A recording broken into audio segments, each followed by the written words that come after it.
Welcome to the Healthcare AI weekly live broadcast with the Health Catalyst data science team, where we discuss the latest in machine learning topics with hands-on examples. Here's your host, Levi Thatcher. Hi everybody, thanks for joining us to Hands-On Machine Learning Broadcast. I'm Levi Thatcher. Taylor Miller, welcome. It's been a while. Yeah, howdy. New baby. Yep. Awesome. Congrats. Taylor Larson down at the end. It's been a little while as well, usually in Denver. Yeah. Thanks for joining us in Salt Lake. Thanks for having me. Yeah, did a couple remote ones, but glad to be here in person. Yeah, it's beautiful. And we're thrilled to have Josh O'Rourke joining us. He's now at Extend Healthcare in Nashville. Josh, thanks so much for coming on the program. Oh, thank you guys. Yeah, we're excited to get into a conversation with Josh here in a minute. First off, just a couple of housekeeping items. We'd like to encourage you to log into your YouTube account so you can chat with us, so you can adjust the resolution, and if you need to, we're going to be doing some screen sharing, so you may need to adjust the resolution. And please subscribe to the channel, subscribe on our website, healthcare.ai, so you can get the latest blog posts and become part of the community. In the Slack channel is a great way to do it. So if you have any questions today, we encourage you to chat within YouTube, but if you have questions for later on, perhaps questions for Josh, next week, log on to the Slack channel and you can have a continued discussion there. So first off, today we're going to be doing a little bit of a demo. We're trying to be hands-on as possible, and we're going to be talking about open source with Josh, and we'd love to do a little bit of a demo around open source. And one of the first things that comes up with open source is you find some project that's of interest to you. Maybe you want to poke around, look at the code, work in the code. And we want to get you started as to how you can actually work on that code that you found that's awesome. So Taylor Miller, you've done this a lot. We'd love to hear a couple of steps as to how folks can get involved. Sure. Well, let's just go through, spend a couple minutes, and show you a couple things on my screen. We'll do a little bit of terminology. I always like to go back to terminology because there's a lot of jargon in open source. And let's just try and do a couple little things today. So first of all, how do you get the code? All right, I found some project. Today we're going to look at scikit-learn, which is an amazing machine learning library for Python. So I can go to their site, I can see their code, I could copy and paste it into a text editor, but of course that's not the way to do things. Right, Josh? Exactly. So we want to use tools for this. So what do? There's a couple things. We're going to talk about cloning, which is getting a copy of that code onto your machine. So this puts it on your local machine. Let's say we're on a laptop today. And one of the things we want to do when let's say there's some bug that I've discovered in Scikit, or maybe there's some feature that I want to add, or just play with it, experiment with it. I obviously don't want to initially ruin their code, and they've got protections in place to prevent anyone from just signing on and ruining your code. So what you'll do is you make a fork. And that means you're wandering down a trail, you take a fork. So we are going to fork this, and that means we're going to do this on GitHub, but I just want to show you some things first. So we're going to fork this, and that means taking a copy of that repository and making that into your own account. So let's say this is now under my account. So I have now forked scikit-learn. I have the exact copy, I have the full history, everything that's ever happened, but it's now mine. And I can do anything I want to it, and it's not going to affect the upstream branch or the original repository in any way, shape, or form. So it makes it very easy for someone to go and experiment with. That's beautiful. So you're safe. Totally safe. I think that was one of my main concerns. You don't want to break things. You're worried about, these people put so much time into this project. This is sort of a sandbox, as it were. Exactly. So let's say time goes on, and maybe I've learned some things, I've played with some things, I've broken my own code. Doesn't matter. I can just delete it and refork it or roll back. No big deal. So play with it. But let's say time goes on, and I make some nice change that is a feature that maybe the folks at Scikit like, and I can then go submit a pull request. And we're going to talk about this because Josh has done this very recently with Healthcare AI, and it's been tremendously helpful. But I can submit what's called a pull request. And that is a way for the original, to alert the original project that, hey, there's some change here. I want you to look at it, maybe help me review it, analyze it, and then if you like it, we can have a discussion and then merge it in. So this is called a pull request. Let's just go through and show you a couple of these things in a really easy way and see if we can answer those questions. So let's just jump in. Scikit, learn, GitHub. GitHub's where lots of open source collaboration happens. So here it is. Here's the main repository for Scikit. You can go through, and if you're just curious, you can go in here and look. All right, well, let's look at some code in Scikit. And let's look at trees, for example. And so here's the code that does most of the random forest tree. But this is obviously not the best way. You should be doing this on your own machine. So let's go to the main page here. And we'll fork this. Okay, scikit learn. And I'm going to go right over here to this button here. So this shows you that 10,496 people as of today have forked scikit learn. So popular project. Popular. So I'm going to hit fork, and I'm going to say, yes, fork this into my account. It takes a moment. It's copying the whole thing into my account. And if you haven't signed up for GitHub, you should do that. It is a delight. Start playing with it, even if it's for small little projects. It's incredibly helpful. All right, so we can see now, if we zoom in here a little bit, we can see that this is scikit learn, and it will tell me where this came from. It came from scikit-learn's copy of scikit-learn, but now this is my copy of scikit-learn, and I can do anything I please without having any effect on the original project. So a delightful way to get this code onto my computer now is to copy this URL, and if you're a command line guy, you probably know what you're doing, but GitHub provides a great little GUI just called Github Desktop for Mac, Windows. I don't know if it's available on Linux, but it is multi-platform. And we can go up here and say plus. All right, so let's find scikit-learn. So this is, you can see this little fork icon shows that this is my fork of scikit-learn. And we'll say, yeah, download that, clone it. And cloning is the process of saying, hey, put this on my computer somewhere so I can start messing with it. And this takes a few moments depending on the size of the code base. So it looks like there are some 147,000 files in here. A lot of those are probably Git history files, so don't be too overwhelmed there. Essentially downloading. Yeah, this is downloading. It's making a copy, setting up this repository on my own machine so I can make changes and do diffs and make commits and really start to work with the code. Yeah, so this is... This may take a minute. This may take a minute. But the beautiful thing is it's your sandbox. You can do whatever you want with it. You don't have to worry about, oh, what other people think, if I do something wrong, what if I break things? Yep, no one sees this. This is on your machine. If you want to back up code that you're working on, even if it's prototype code, since you've signed up, at this point you signed up with GitHub, you forked a project, and now you can push those changes to GitHub, which is essentially a cloud backup of, hey, okay, I've made these changes, I've played in my sandbox, push them up online, then if something happens to my machine, I'm totally safe and I can retrieve those at any point. So let's just show you a peek at GitHub Desktop here as soon as this is done. We are just about there. Oh, okay. So we can go to the History tab, and this will show us, should show us,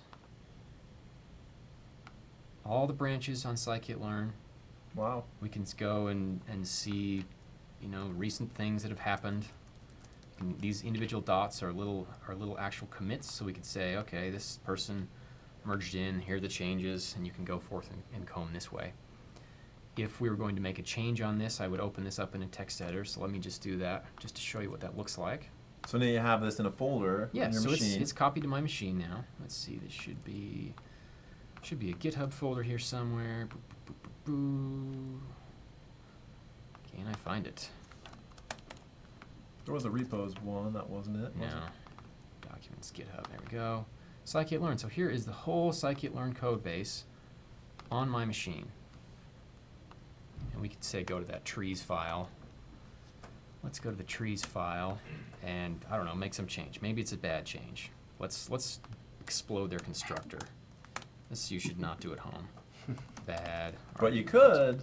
Nobody else is Yeah, you affected. could. So I can save that, and I can go over here to GitHub Desktop, and I go to the Changes tab, and it's going to say, hey, you've changed this file, and here it is. Here's the diff. You can see this bright green highlighted. I've added this bad argument. Maybe I'm going to even obliterate this one. Oops. It doesn't even matter. Let's wreak some havoc here. Save that. And now you can say, okay, so I've added this bag argument, I've deleted this min sample split, and I've deleted this line. So it just makes it really, really easy to get in there and play with stuff. Yeah. And you can know with certainty, okay, this is what I've done. Guess what? If I screwed up, I can go, you know what, discard changes, and it is back exactly how it was. That is amazing. So get in there, sign up for GitHub, download GitHub Desktop, fork a project. You can fork Healthcare AI. We'll talk to Josh about that in a few minutes. The links just went into the chat from Ethan, so thanks for posting that for Healthcare AI. Yeah. So try it out. It makes it just a really easy way to get in some code and play with it and not have to worry about messing someone's project up. That's amazing. Yeah, fantastic infrastructure. Thanks so much, Taylor. Josh, might be a great jumping off point. So you've been working on Healthcare AI a bit here and there. How did you originally get into open source? What was this journey like for you? So for me, my background is in software development. So I've been a software developer for probably about 12 or 13 years now, which is kind of unbelievable that it's been that long. I've been on GitHub for a long time, but you kind of go out there, you see projects that are interesting to you, and you look for ways that you can contribute. Because I use a lot of these tools, and it's kind of nice to just give back because I've received such a benefit from other people. Yeah, you're a good citizen, Josh. We appreciate the contributions to Healthcare AI. I'm sure other folks appreciate the contributions as well. That's the amazing thing. It's not only Python, it's not just R, but Java, JavaScript. It feels like there's not a language today that has shunned the open source movement here. So it's amazing what tools are out there in the open source community and how much it helps your own professional development and skills development by getting involved. So Josh, we appreciate yeah, absolutely. Even like, for example, one of the things that surprised me just within the last couple of years is how much Microsoft has gotten into open source, which is pretty amazing, and I think is pretty exciting too.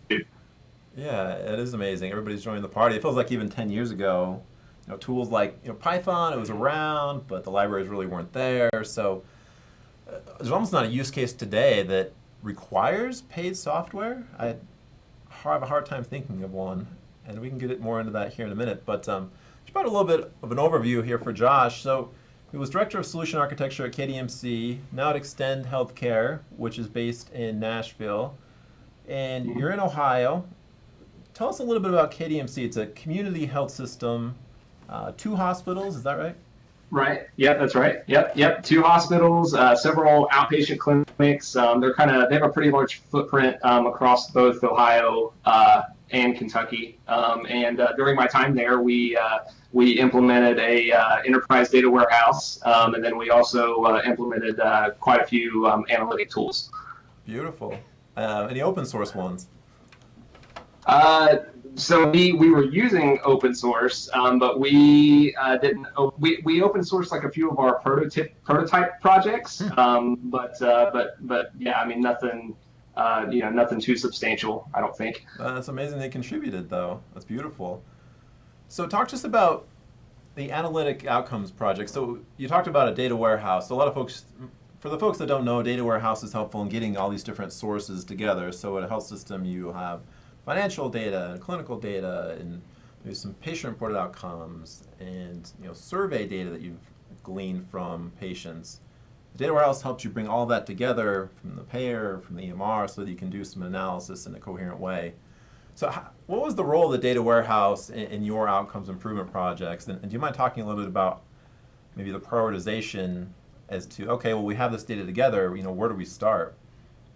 So we had some goals in mind when we implemented our data warehouse, and it was kind of exactly like what you said. So we had, if you think of me as an individual or as a patient, my information is spread throughout all of these separate systems. I don't know if a lot of people know this or not. I'm assuming a lot of people that are listening or watching are in healthcare, and they understand the complexity and the volume of systems that health systems have. So the idea is that we wanted to be able to pull all of that information, whether it was our clinical documentation or our patient satisfaction data or our financial data all into one place so that we could have a whole picture of a patient, and then we could follow them through, kind of the care process, because just having just a little bit of that information, it's really hard to improve outcomes unless you can see, kind of the whole picture about your population and about individual patients. Beautiful, exactly. Yeah, there's so many disparate sources that it's so helpful to bring them together. So now that you have them together, how did you guys go about saying, okay, well, let's focus on length of stay or readmissions or hospital-acquired infections? How do you start that conversation? How did that play out for you guys at KDMC? So there, as far as that goes, like how do we start those conversations? We implemented a data governance committee to kind of help guide that. Now, I mean, we had an organizational strategic plan. So part of our, our data warehousing project, we were trying to follow the strategic plan, as closely as we could as far as implementing that. And that involves, kind of like I said, developing registries, developing care pathways. But then the other thing that we did was we implemented a data governance committee.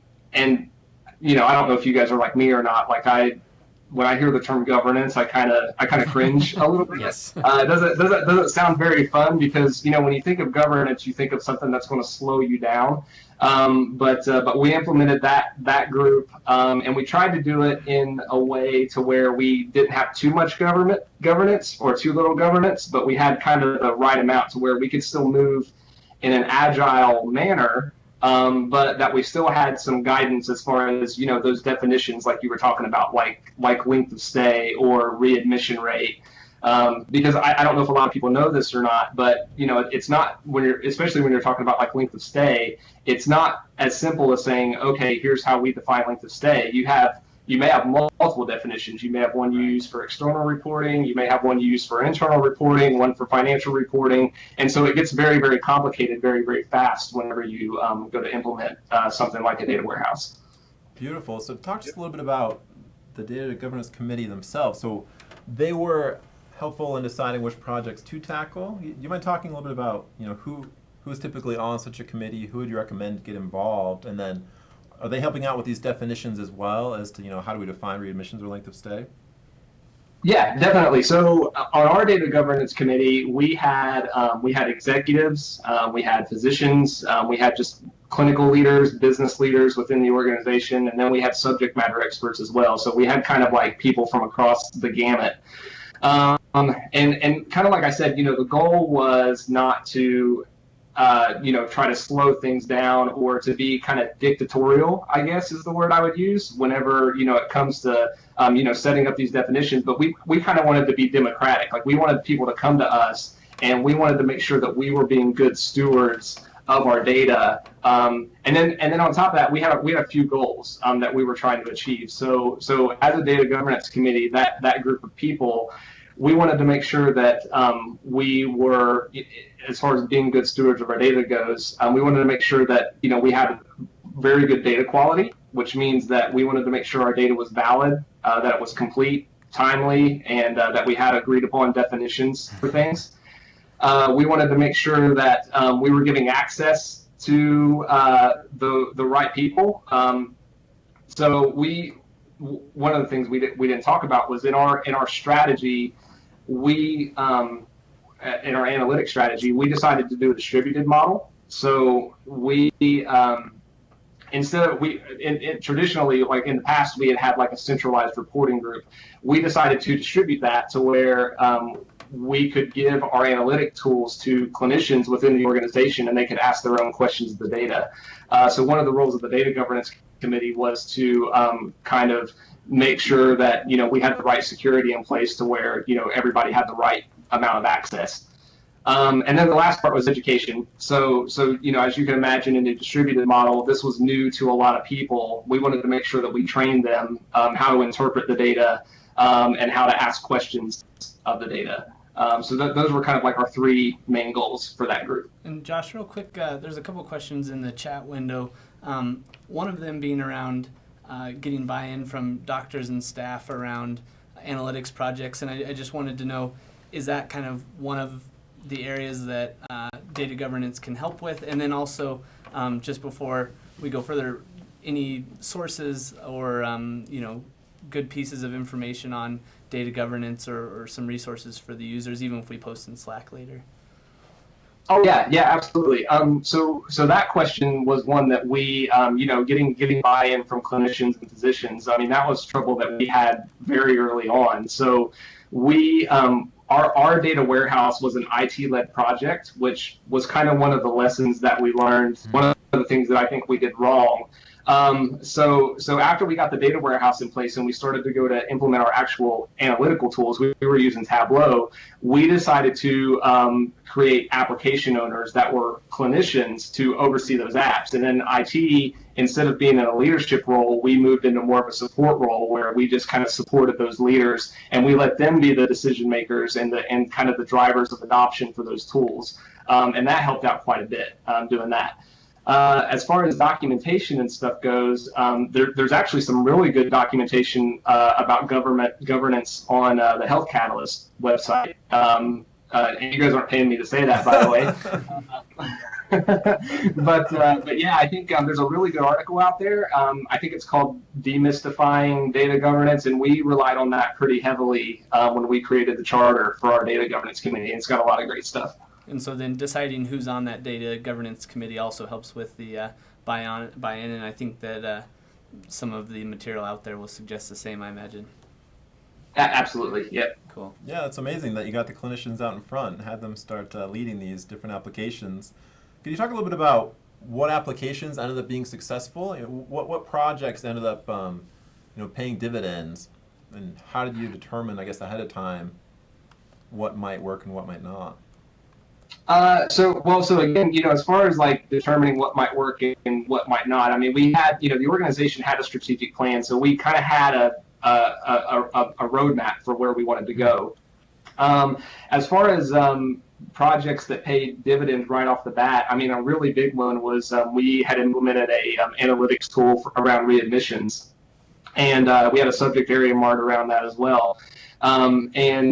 And one of the things that we noticed right off the bat, which was pretty amazing, is that we had all of these resources trying to help prevent our patients, from having a readmission, and we recognized pretty quickly that we had been focusing our resources on the wrong group of patients. So the patients that we thought were the issue weren't really the problem, and all of our readmissions were coming from another cohort. And so those tools enabled us to kind of redirect those resources so that we could use them more efficiently. Beautiful resource allocation. Yeah, it's great. It's great to hear, that kind of story, particularly from, kind of a smaller health system, and really kind of a grassroots effort. It's amazing to hear that kind of story. Have you seen, Taylor's done a lot of work in readmissions. Have you seen similar stories?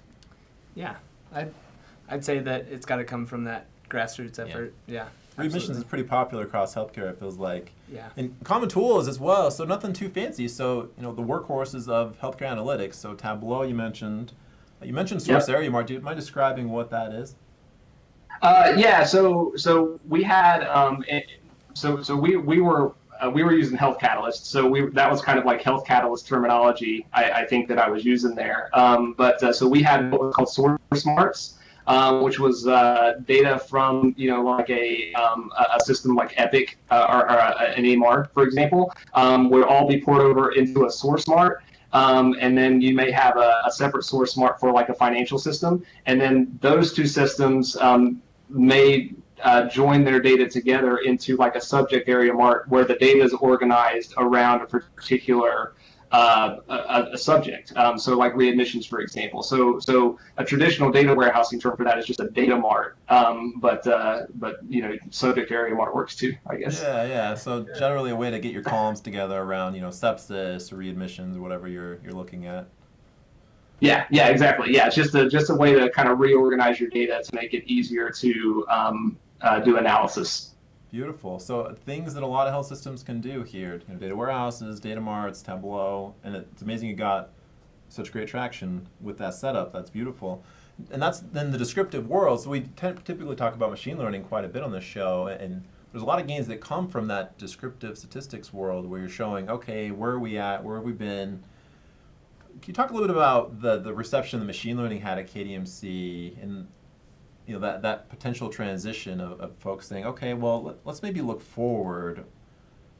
Did you get a sense as to if that transition, has started to happen across healthcare in general, or where that is?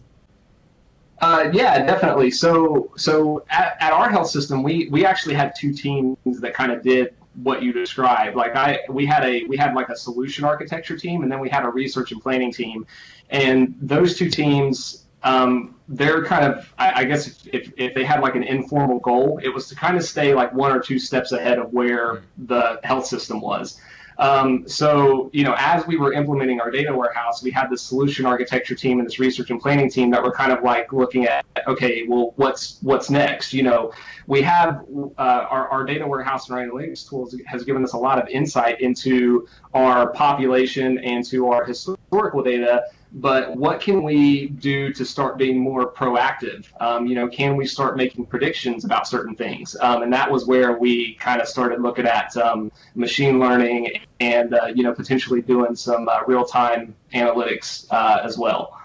Were any of those folks represented on your data governance team and kind of on the teams that would plan some of those subject area marts and source marts so that they could kind of see what was coming down the pike? Yeah, absolutely. Yeah, it was crucial. Again, I have a very strong technical background, but I'm not a clinical person. So to have those people, with me, kind of as we went through that process was crucial. Any sense for what would be the top priorities in terms of looking forward using machine learning? Well, yeah. So we actually don't have to guess. I know a lot of the big tech companies out there. They're kind of focusing on things like diagnoses and genomics and things like that. These big hard problems. But Becker's, I don't know if you guys read Becker's Hospital Review, but they actually did a survey for healthcare executives like a week or so ago, and they released like the top 10 areas where they wanted to use machine learning. And oddly enough, diagnoses and genomics were pretty far at the bottom of the list. What people were interested in solving was patient satisfaction, readmissions, patient access, chronic disease management. Those are all problems that I think a lot of health systems are struggling with, and I think those are areas where tools like healthcare.ai can have a lot of benefit for smaller healthcare organizations. Not a paid advertisement, Josh. Yeah, but things with broader application that they're already familiar with that are a problem. Those are the ones they were interested in going after. Yeah, it's exactly. Fascinating. We've seen the same thing, and that's kind of what spurred us on these years in this work, is that you see the tech companies trying to dabble in healthcare, like Google Brain and Google DeepMind, and they're doing these sexy things with deep learning and convolutional nets and computer vision. But I don't know that they're at the heart of what hospitals need. I totally agree with you there. And that's kind of the problem we're trying to solve is, okay, well, what are the lowest hanging pieces of fruit, and how do we get tools in place that let clinicians do things that they previously couldn't do? Any sense for the feeling of clinicians on this forward guidance that machine learning can offer? Was the excitement mainly that you felt from analysts, or were clinicians kind of getting a feeling for what machine learning could do?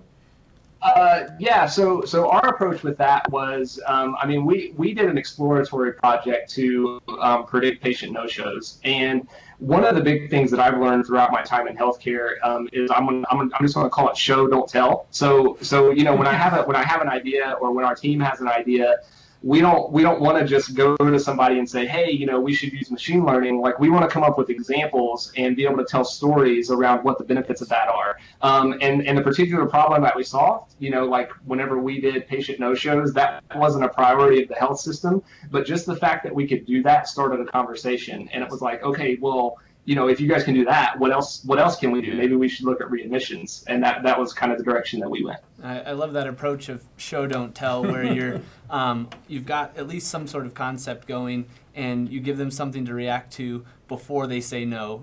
They've got something right there, versus if you're just shopping ideas around, it's really easy to say no to ideas. Yeah, exactly. That's exactly. Great. Yeah, don't necessarily lead with the buzzwords you're saying. Right. Yep. Definitely. Yeah. Well, that's the thing is, you can do that and not even mention machine learning. Machine learning, it's kind of a, scary term. It sounds expensive.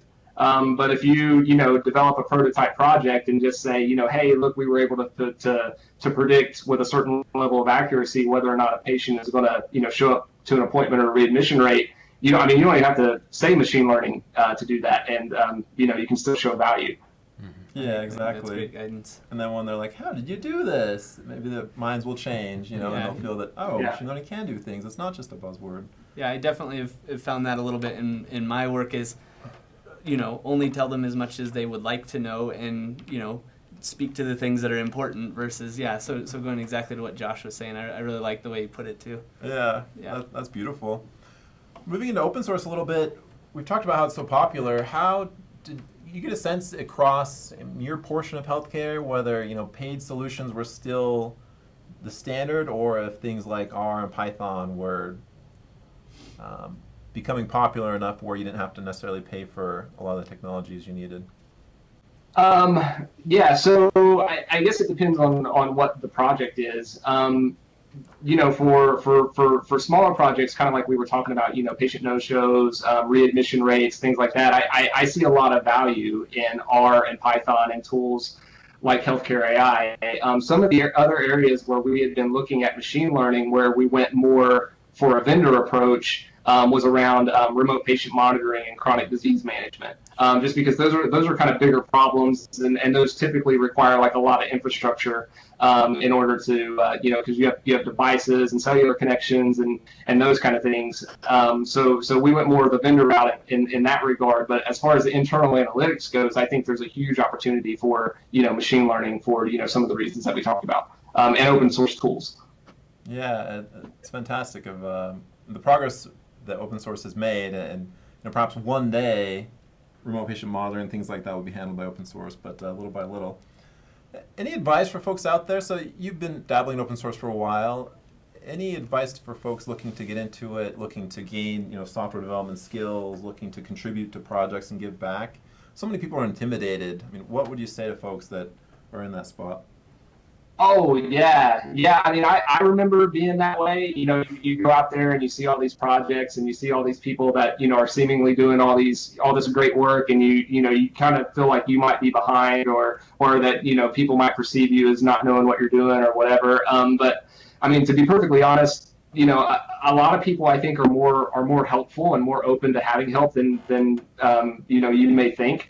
And so I would just kind of jump right in, look for areas where you can contribute with your skill set. A lot of open source projects have, contribution guidelines. They'll typically have an issues list that have like, help wanted tags or, minor bug tags. I think those are great areas just to kind of jump in and get your feet wet. And, or I mean, even just to, if you want to update documentation, I think that's a great place too, if you just want to contribute. But I think there's lots and lots of opportunities. And is that sort of the route you took with healthcare AI? You mind talking a little bit about your work lately with Taylor? Yeah, definitely. So I kind of started contributing to healthcare AI. It's a package that I had used one of the early versions in the past, and then it's something I've been looking at here again recently. So as far as like making contributions goes, I'm not a machine learning expert. I don't have like a PhD in statistics or anything like that. Like I'm a computer science major. So some of that stuff is still beyond over my head, but I'm learning. So I just kind of look for areas. I have a background in Python. I just look for areas that I could contribute, things that I could do. And I kind of just did what I said. I looked at the contribution guidelines. I looked where help was needed, and I looked for problems that I could solve, and then I just submitted pull requests, kind of like you guys showed earlier, just for those issues. Beautiful. Yeah, we really appreciate the help. Josh has done some really clean work in making our data sets easier to load. We used to ship these bulky CSVs around, and it's hard to dig and find them where they were. And he made a little module that you kind of install dataset and dataset.load, and you've got some of our sample datasets there, which we'd love to augment, which Josh and I are talking about. So really appreciate it. Super clean work. Yeah, we really appreciated the collaboration, Josh. Taylor, Josh, any final points? That's the general guideline that we had there. That's the general topic list we had. Any final thoughts from the chat? Or? No, in the chat, we've had a few things go back and forth. I've thrown a couple up. Also in the chat, Ozzy says, great talk, that this is really timely and that it's clear that it's time to contribute. So I just challenge everybody out there to do the same. He said one of his favorite projects is Orange. And Oh yeah, so Very cool. super cool. Awesome. and real quick though, we do have one question. I'll just read it real quick. What opportunities are available for a healthcare clinician to contribute to the AI ML community? And I think that's a great question. Wow, that is a great question. I'll just take a sec. So if you want to join the Slack channel, we'd love to have your help there. We have a community that's growing, and I think they're mostly on the technical side, but we definitely want clinicians involved too. Like Josh mentions, it's crucial that the technical and clinicians are joined at the hip, as the projects don't succeed without that. So please join the Slack channel, and we'll have questions for you if you want to jump in there. Yeah, definitely. And I think on the clinician side, learning more about machine learning and some of its capabilities, and then being willing to sponsor a project, even if it's, there's some uncertainty in what lies ahead, you can learn as you go and find a lot of value in the insights that you bring forward. Resources out there, information, I would send you back to the Healthcare AI blog. There are some things that are clinical there. There are some things that are highly technical, and then some stuff that kind of tries to combine both, with some of the use cases. So there's kind of the whole spectrum of skills that people can contribute. Beautiful. Yeah, thanks so much for joining. Josh, do you have anything else you want to add? Well, I guess just real quick to that last question, one of my personal beliefs, for that person is, the people that do really interesting stuff, I think have skills in multiple domains. So if you're a clinician that can program, I think that's almost like having a superpower, because you have domain knowledge, but you also have technical knowledge. And that's something that I wish I had more of. Like, I wish I had more of that domain knowledge so that I could do some more interesting things. So I would just encourage that person, try to learn a little bit of programming. I think you would be surprised at how easy it is to kind of get into. It's not too difficult, especially with languages like Python. And then try to make something. If you have some ideas. I think people like that can do some really interesting things. Absolutely, and especially as our community grows, we'd love to try and do some collaborative projects. If there's an idea, let's just try it. Let's get together a machine learning community and try something. Yeah. Partner with clinicians that know the benefits, and technical folks that can do the work, or those in between that can do both, which is awesome. Yeah, we always love those unicorns. Yeah. We're still searching for them.